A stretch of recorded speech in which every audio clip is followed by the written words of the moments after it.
evening and welcome to the Womxn Show. I'm Lenina Rasool.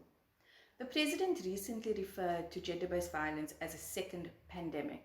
But unlike COVID-19, gender-based violence has been around for much longer. Every other day we're bombarded with the stories of the gruesome rape and murder of women. But is this a true reflection of the second pandemic? The United Nations has called it a shadow pandemic because it happens outside of the public eye. Gender-based violence happens in the shadows of our homes, on fields, in abandoned warehouses, and in dark corners, sometimes right under our noses.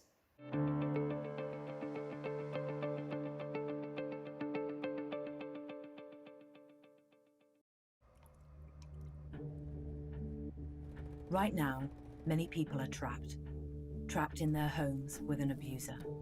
This is the shadow pandemic. In one weekend, calls to domestic abuse helplines in the UK went up by 65%. In the US, Asia, and pretty much everywhere, reported numbers are rising. These aren't just numbers, they're people you might know. If you think someone is in trouble, check in on them. Ask them if they're okay and if everything at home is okay. Educate yourself about domestic violence. Know the details of local services like helpline numbers or shelters. If she tells you or you suspect that her life or the lives of her children are in immediate danger, call the protection units or the police. The shadow pandemic is spreading right now. Let's help each other safely right now. In 2018, the organization People Against Women Abuse launched a once-off newspaper called The Daily Abuse that recorded hundreds of stories of violence against women and children. Let's have a look at what happened when The Daily Abuse hit the streets.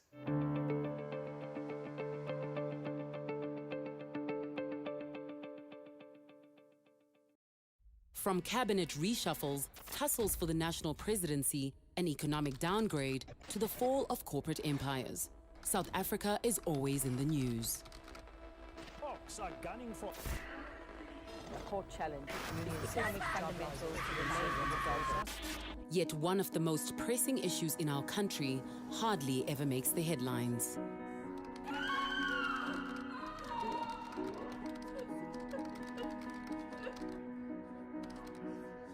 On 22nd March, the day after Human Rights Day, South Africa was presented with news it couldn't ignore.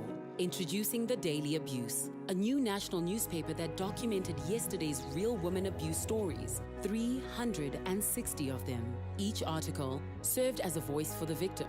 Each story, an honest account readers had to relive in order to get the message. Yesterday, 360 women's rights were abused. Today, there will be 360 more stories. You can't turn the page on The Daily Abuse. The Daily Abuse was distributed nationwide, delivered to key influencers. I had no idea it was this bad. Need to put it in people's faces. And handed out at main traffic intersections in city centers, delivering the message that violence against women is the most widespread human rights abuse in South Africa, even on Human Rights Day.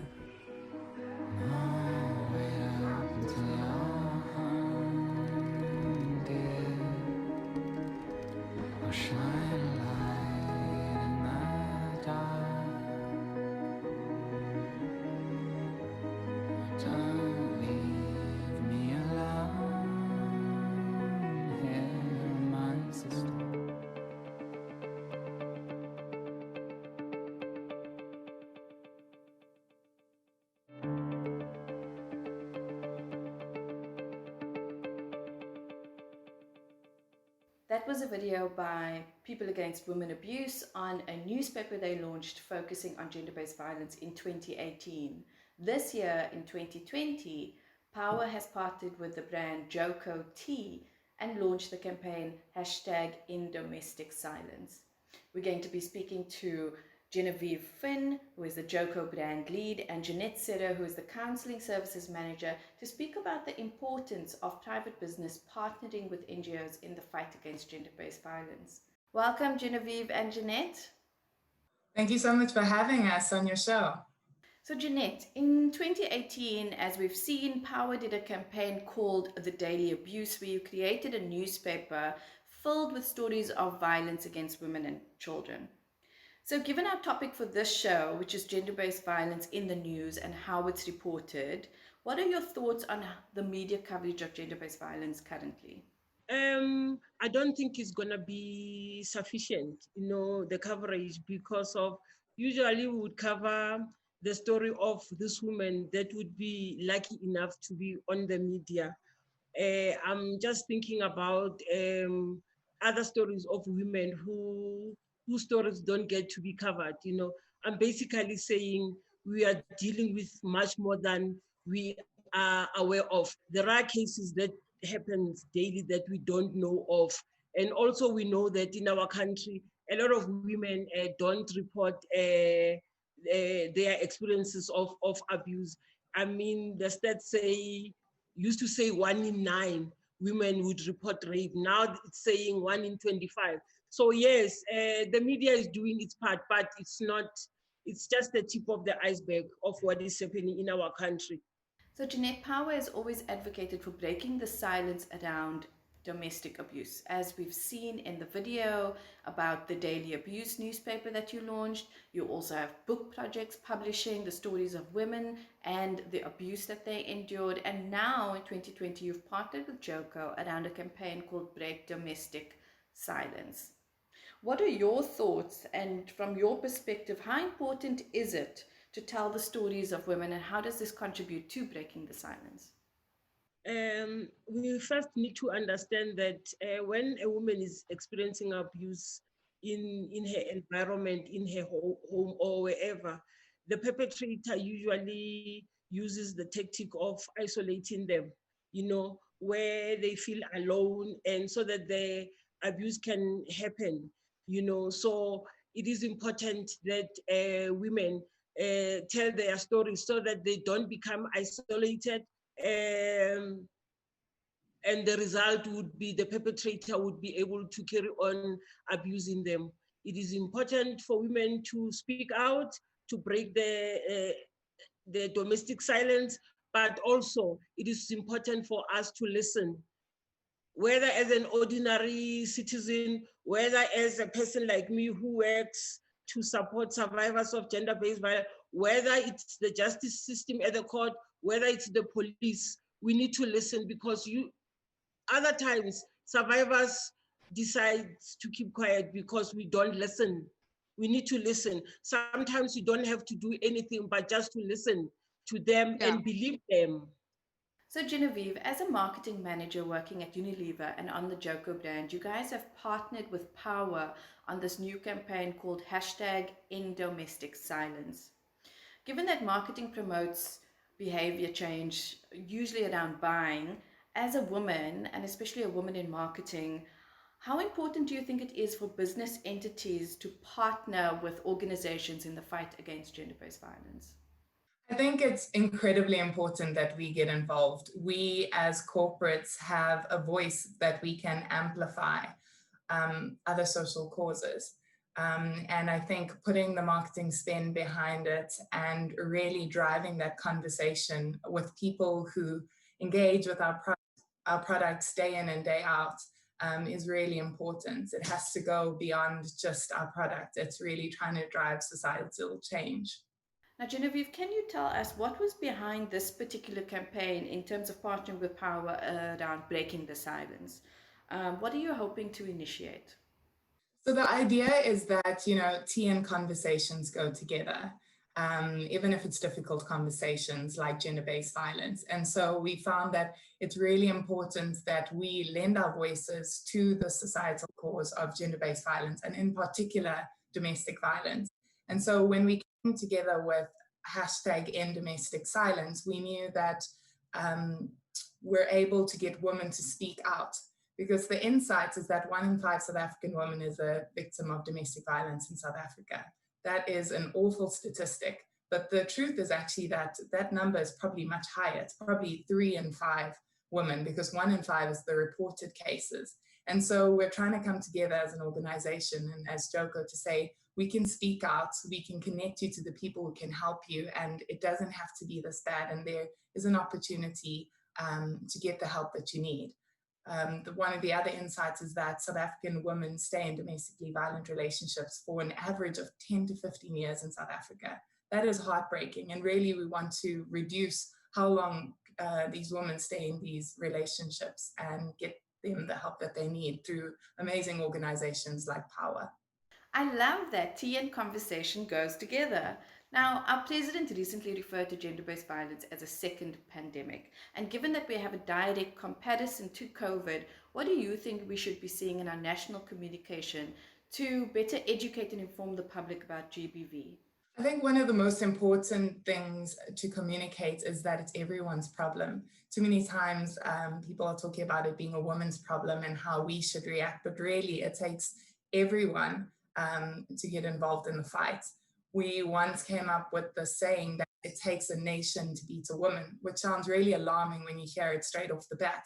But really what we're trying to say is it takes a nation of excuses and perpetrators and women staying silent that really makes abuse take place. And so we need the government and everyone in society to do their bit, because it's not only about activism and marching in the streets, it's about being supporters, being educators, calling people out. And it's important that we let people know that they have a role to play as well.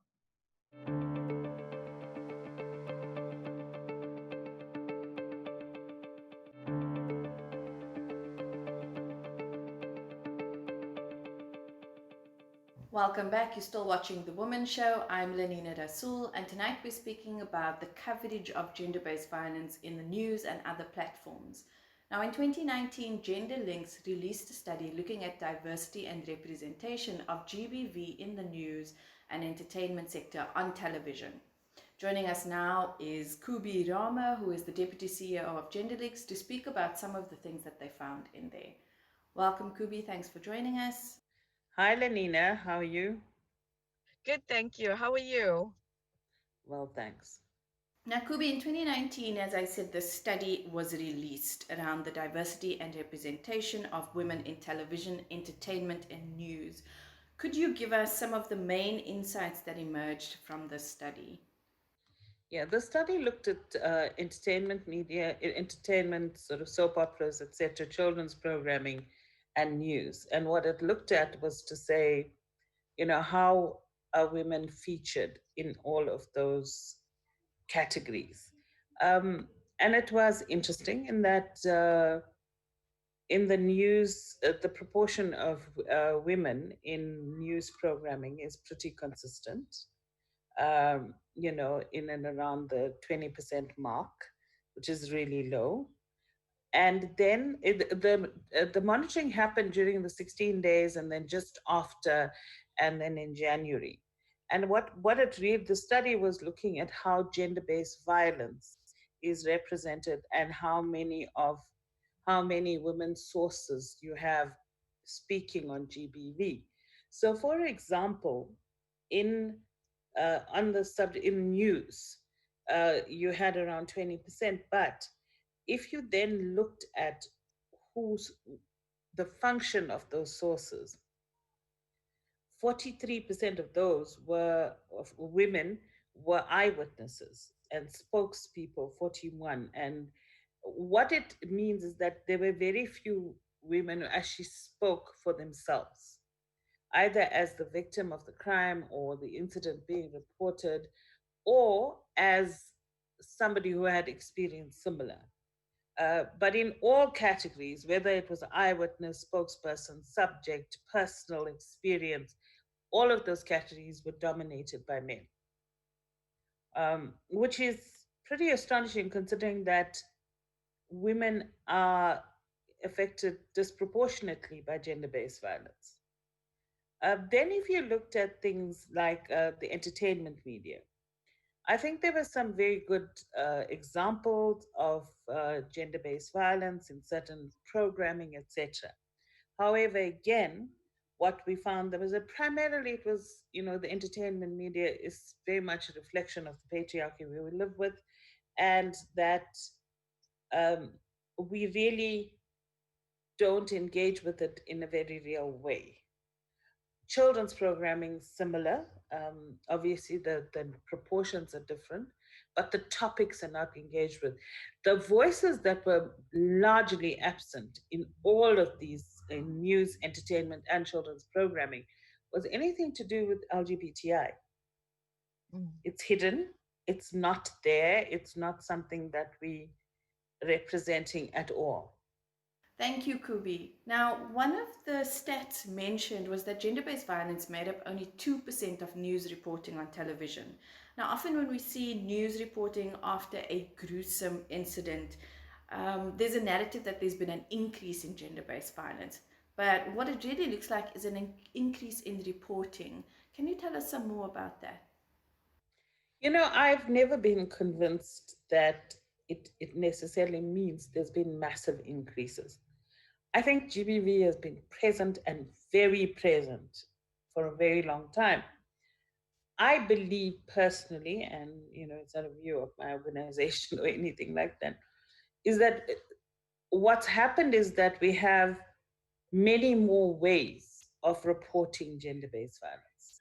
So, for example, through social media, we hear so much of what is going on through social media. There's a preponderance, I mean, WhatsApp, Facebook, Twitter, Instagram. So there's many more ways that we can hear about it now. And look, the media doesn't do a great job, let's be honest. I mean, 2%, and that included the 16 days. But you're right, the way it gets reported depends on, we tend to tag ourselves to, these sort of cases that are gruesome, that are make the news. Unene's case, which was absolutely tragic, what happened to her. But what tends to get lost in that narrative is that gender-based violence is a problem for everyone. By making it specific, by making cases so specific and giving it so much coverage, then we lose the young girls who are being violated in rural areas. We never hear about them. So it's how the media covers. It's the sensational coverage. We need in-depth coverage. We need to understand beyond the immediate. When we first had the case of the young woman who was stabbed and she was 8 months pregnant, the sensational value of that was exploited to such a degree. But now, do we even know what's happening with that case? When was the last time we heard about it? Thank you, Kubi. Now, following that, could you tell us why it's important for media to report more consistently and accurately around gender-based violence? I think it's consistent. It's regular, consistent, but also depth. Part of what the media needs to do is to hold everyone accountable, all institutions, around how are we dealing with GBV cases. And the biggest issue we face, which is lost a lot of the time, is the administration of justice. Convictions and dealing with rape cases is still a massive issue within the justice system. But that narrative is not even out there anymore. So how, it's about the quality of coverage and the topics we're covering. We need to get much more depth at following up. Reporting on an incident as it happens is just the first step. It's taking it to its conclusion. So it's the type of reporting, the regularity, where stories are coming from. Look, let's be honest, most of the cases we hear about are urban-based, are not really, and generally in the in the provinces like KZN, Gauteng, Western Cape. You don't really hear, the experiences of GBV in Limpopo and in Mpumalanga. So it's very important that there's an analysis of what is newsworthy and what we need and what we need to keep on the agenda. And then just to conclude, one of the interesting points was that of that 2%, only 16% actually mentioned where to go if someone found themselves in a similar situation of abuse. What does this tell us about the reporting of gender-based violence? Well, I think certainly we need to look at, firstly, we need to know what hotlines exist, what are the different channels people can use to get help. I think it's incumbent upon media practitioners to know that. And I don't think it harms anyone to put that at the end of a story.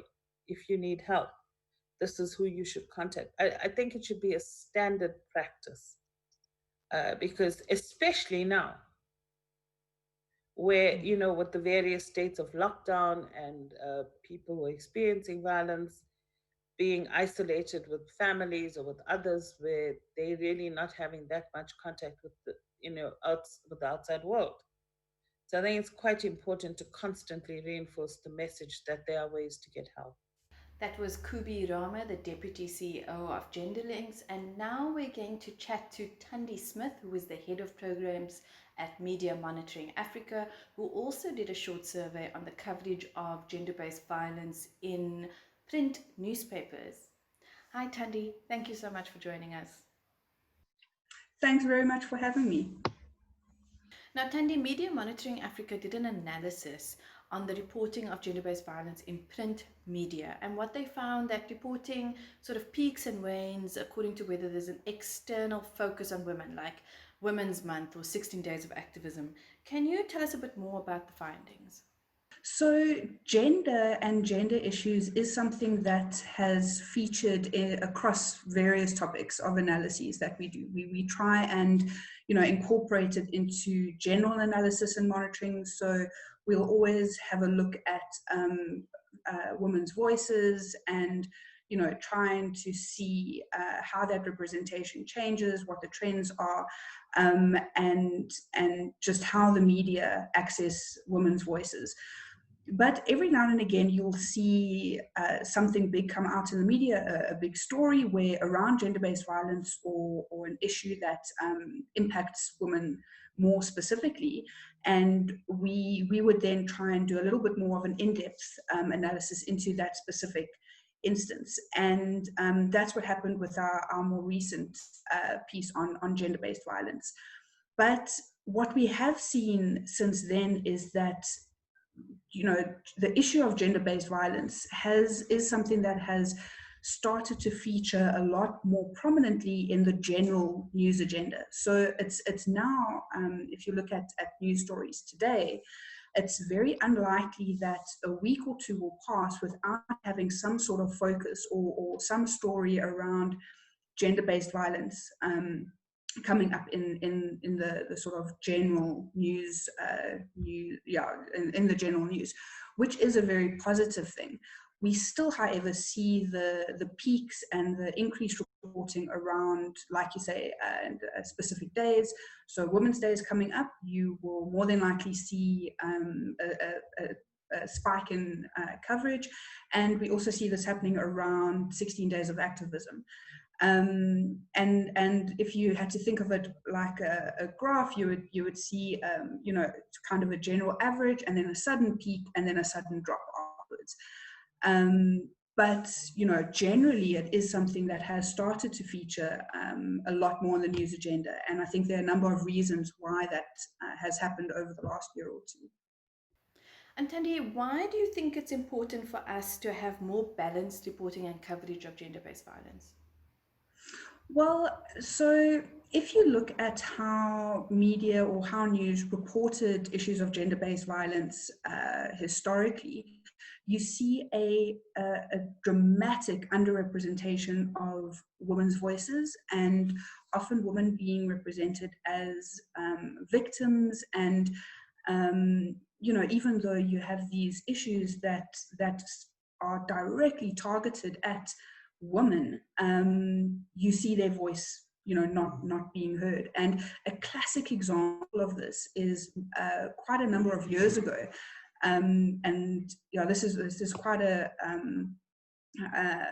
difficult example, I think, but quite a number of years ago, the Sunday Times ran, I think it was, the Sunday Times ran a story about a house robbery, and how it was so difficult for the man or the husband to have witnessed his wife being raped. And they didn't touch on you would imagine that that's not exactly the point of the story.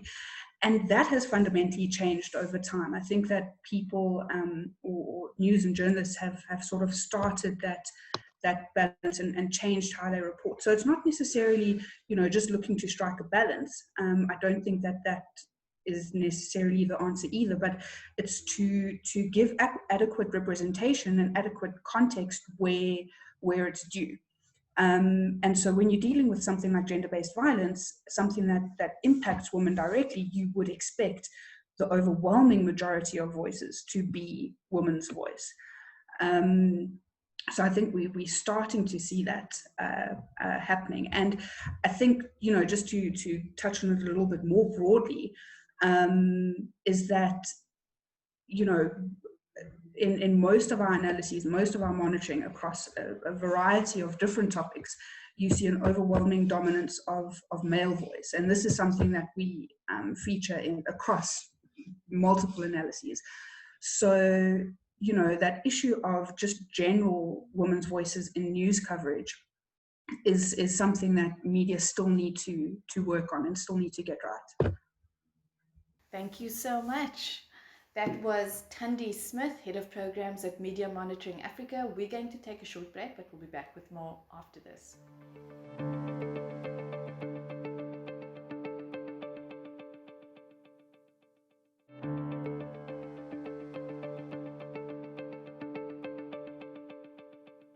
Welcome back. You're still watching The Womxn Show, and I'm Lenina Rasool. And before we go, we're going to be speaking to an amazing young woman who has launched her very own platform to tell the stories of gender-based violence and raise greater awareness about violence against women and children. Yolanda Dyanti, thank you for joining us. Hi, Lenina. Thank you so much for having me, and good evening to your viewers at home. Now, Yolanda, you started a media organization highlighting issues around gender-based violence. Can you tell us a bit more about this platform? Okay, so I'm currently the sole executive director of a young organization called Archive Amabali Wethu, which was founded in 2019. And essentially it is, it's growing. We're still trying to find our niche, but we're passionate about documenting and archiving gender-based incidences across South Africa, and hopefully one day, across the African continent at large. Our representation, our stories, our experiences have been erased, and we've seen that throughout history. Archive Amabali Wethu, which is a COSA for Archive Our Stories, because we need to leave behind a legacy for generations to come to inspire a non-violent future. Thank you. That's very interesting. And what do you hope to achieve with this media that you're producing and the stories that you are telling? It's kind of always been a passion of mine, really, to ensure that people, I care a lot about information. I care about information that centers my life, right? I believe in the political being the personal. And I think really with the initiative that my organization is trying to build, is that people's, particularly women's experiences and women's stories, and queer people, those who are marginalized in our society, we really deserve to have our stories, what we go through on an everyday basis, navigating through this deeply patriarchal society. What that looks like and what it means really living in this country as a Black woman, as a person in, the said bodies that we occupy. So I think I might not have a full scope of what I'm trying to achieve, but right now it's really ensuring that our voices are heard. It shouldn't be so easy for me to make male references about South Africa's political history, South Africa's economical history as well. People who are game changers in whatever aspects of society that is. So whether you're a climate change activist and you're Black and you're woman, whether you're you're passionate about disability rights, whatever it is, all of that stuff is important. And I guess it speaks to also holding the systems in power and those in power accountable. I want to build this archive so that people know where to go to when things are failing in our society, like with the latest project with the NSP. A lot of women knew about the total shutdown movement in 2018, and we marched on the streets. But processes that took place after that, so the National Gender-Based Violence Summit that was hosted by the president, Cyril Ramaphosa, in 2018 happened. Again, how many people are aware of that? So with the visual report, for example, with that video that was produced by Amabali Wethu, is to inform and to make sure that we are informed, and so that we can act on on the I guess the strides that have been made by other women in ensuring that the NSP has come about. And just beyond that, I feel like the NSP also needs to go back to the ground. My purpose really is to ensure right now that we are heard, we are visible. It is in visibilizing our efforts every day. We are caregivers as women. We do a lot in holding this country together economically, politically, socially. And I mean, I'm not even saying that there's something there. I mean, there are people who might not think that it's important, but I genuinely think it's really important that we start yeah it's taking up space, as Miss Universe um once said. So that's what I'm passionate about. Now, Yolanda, given that you've launched this platform, what are your thoughts about the current reporting in mainstream media around gender-based violence? Thank you for that question. I think like the point of documenting and archiving and coming across people's stories is a research process on its own, right? Centered on experiential knowledge. So I think what I wanted to say is, A, we are no way prescriptive. But to answer your question with media represent, how do I feel about media representation right now? My own story, I alluded to being a Rhodes activist, former Rhodes University student between April and May 2016, where or the student body at Rhodes, which mostly comprised of women and queer individuals, took to the streets, and we shut down the university for a good week and a half, calling for systemic accountability, calling for change, and essentially saying these are the issues. We're not safe on campus. The system is not in our favor. It's not. No one cares. It's not a thing. So we are calling for complete change in the policies that will inform the people who are meant to address gender-based violence. A lot of just the reporting around that, the survivors being the women and the queer students, those who are affected the most by the lack of the institution taking accountability and accepting that, okay, the university environment is not safe. These are the issues that are being brought forward by the students. What can we do? What should we do? What are they saying? Let's listen and actually act, right? The reporting around that was it was distorted. The women were painted as vigilantes. There's just a lot of things that was really upsetting. And then after that, there was a whole trend of it's university students passing away with the recent and or being affected in some way by gender-based violence, which also led to their unfortunate deaths. Mainstream media will focus on a particular person for whatever purpose at the time that it serves, right? And maybe also there's things that you tick that serves the purpose of mainstream media. So you could be viewed as somewhat prettier, or you're privileged. There's some sort of privilege also that gives you advantage in the media, and how they will focus on your incident or your experience as a gender-based violence. But generally, gender-based violence is occurring every day. We know this. There's statistics about how often GBV occurs in this country every day. And you don't see the media literally on the ground trying to find Lenina, trying to find Yolanda or Yolanda's sister or cousin or whoever, just to hear, what are you going through today? What does it mean about them? What is the media saying about that? Is gender-based violence not actually as serious? Why is it a trending thing? One day, I really hope we move away from looking at GBV as gender-based violence as just a gendered issue, but that we have a violence issue in this country, economic violence. So someone might not be going through physical abuse or physical violence, but they definitely, as a Black woman living in this country, going through some form of economic violence. Mainstream media, really, for me, it's just hype. It's who looks good. I feel what sounds great for that particular moment. Is the country talking about it, jumping on trends? And I think that's the hardest thing right now in working in the space, is ensuring that every day we're talking about gender-based violence, and it's not just on the 9th of August, when it's that, or the whole month of August. We're given a month. That's when our human rights actually supposedly mean a thing as women.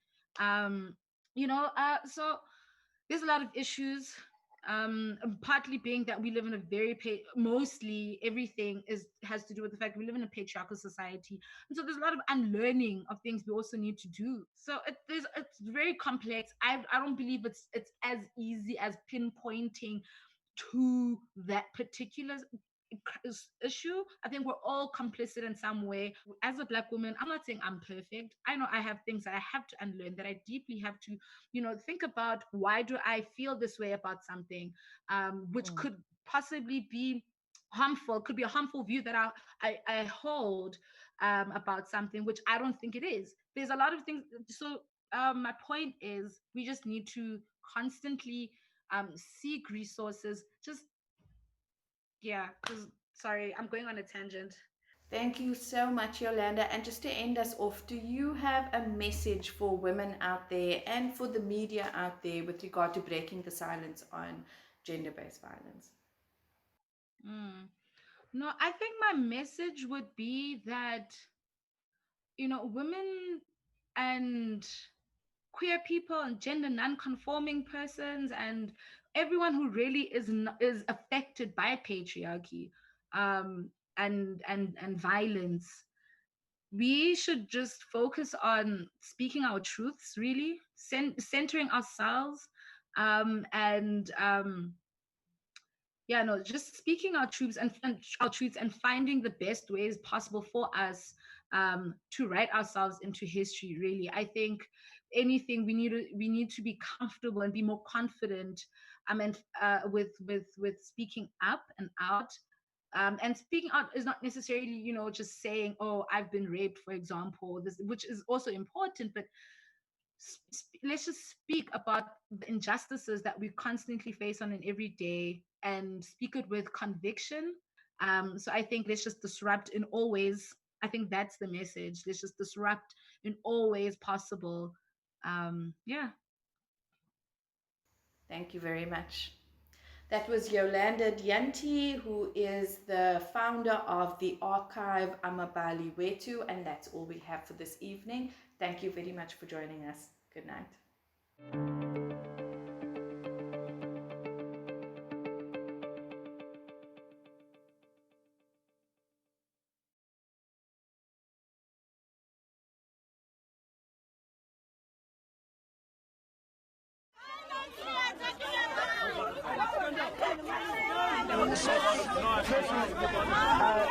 We are glad that you are finally here to receive this. Our main concern here and our main demand is that we need to have a gender summit before the 28th of August. All of these women are going to be there. Yes. Your departments are going to be there. You will convene it. Treasury will be there. And you'll ensure that what comes out, those outcomes are going to be budgeted for. That's a non-negotiable. Yeah. Please understand us when we say that is a non-negotiable. Thousands of women are on the ground, thousands in every single province, saying no means no.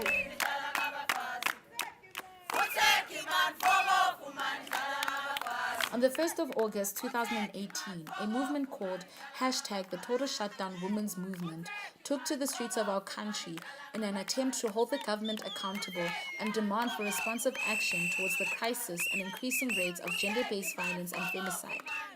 #The Total Shutdown Women's Movement was born on social media after a group of angry women had enough of the increasing rates of violence and wanted a coordinated response from government to the violence endured.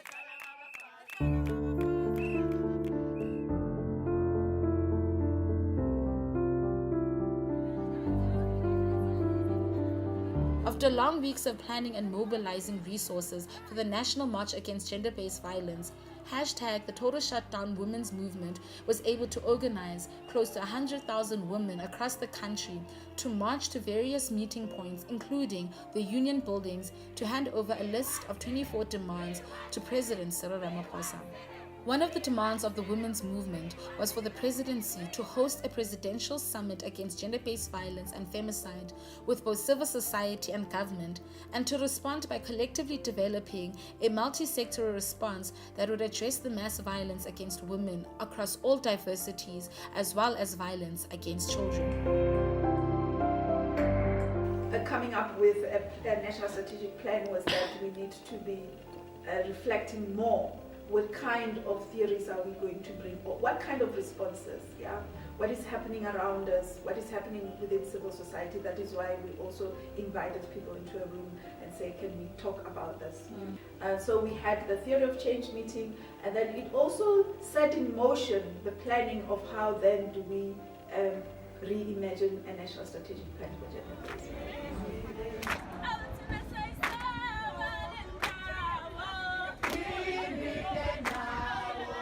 The first ever presidential summit was hosted on the 1st and 2nd of November 2018, where 1,200 delegates convened to formally address and develop the Gender-Based Violence and Femicide National Strategic Plan, also known as the NSP, to facilitate a coordinated national response to the violence plaguing our society. The summit had a number of other outcomes, including the Presidential Gender-Based Violence and Femicide Declaration, to which serves as a commitment that the presidency, working with civil society and South Africa at large, acknowledges this process and is committed towards the eradication of gender-based violence and femicide in South Africa.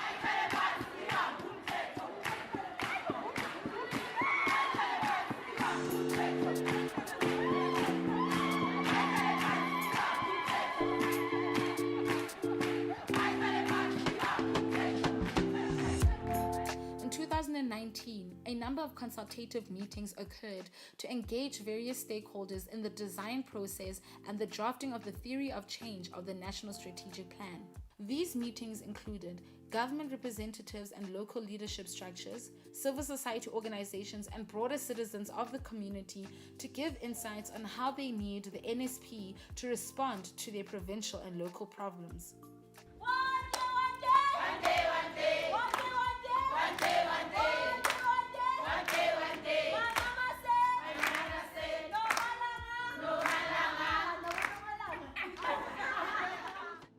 Gender-based violence comes in many forms, right? When there's physical violence, when there's sexual violence, when there's economic violence, when there's psychological violence, when there's rape, when there's sexual abuse of girls, when there's sexual harassment, trafficking, femicide, cyber violence, violence as a result of sexual orientation, violence as a result of sexual and or gender identity, structural violence that is directed at women because she is a woman. Umuntu wesifazane needs to go through a criminal justice system, sesikhuluma ngama-courts. Umuntu wesifazane kumele access, those different sectors. Sometimes akaphumi ku-relationship because I am unable to provide for my family. The sharing of experiences by those who attended the meetings was facilitated in order to better inform this process. People raised a number of concerns they've encountered in their communities when dealing with gender-based violence and further highlighted the national urgency for all of us to proactively deal with this crisis. I've been involved in work on gender-based violence for many years, and I think bringing government and civil society together at such a strategic level, it's been an interesting journey and also a lot of time pressure, given where the country is, given the urgency of what we need to do. So it's been a pressured road, but an important road, because I think it's about forging relationships, forging ways of working together, learning how to trust, learning, each other's different worlds and how to come together around a common agenda. So I think it's about learning what those different worlds are, what those different perspectives are, but also I think at the same time how important it is for us to work together, because we actually need civil society, we need government, we need communities, we need the private sector. We all need to be coming together, and we come with different lenses, different experiences. So it's also about learning to respect those different experiences, to embrace those differences, but also to build connections around the points of connection of trying to move us all forward in the country. So the thing we want to gain when we go out, to raise the awareness about gender-based violence, and sibe nama-campaign la kuzomenywa khona abantu besifazane and work raise awareness about gender-based violence. Through 6 pillars that inform the desired outcomes of this policy, the National Strategic Plan intends to set the tone towards the promotion and creation of a just, equal, and safe society that protects and nurtures the lives of everyone. At the same time, it gives impetus to Outcome 3 of the National Development Plan 2030 and provides a coherent national framework to support South Africa in meeting sustainable development goals. To achieve this vision, South Africa will be required to fast-track progress towards achieving its outcomes over the next 5 years. Our objective must be to bring this number or rate to 0. We must aim for a femicide rate of 0. Civil society activists, organizations, and movements will continue to ensure that the NSP is rolled out and implemented. As the women of this country, we remain resolute in challenging the structures that continue to oppress us, and we will use the NSP as a mantra towards the creation of a just, healed, and free country for everyone.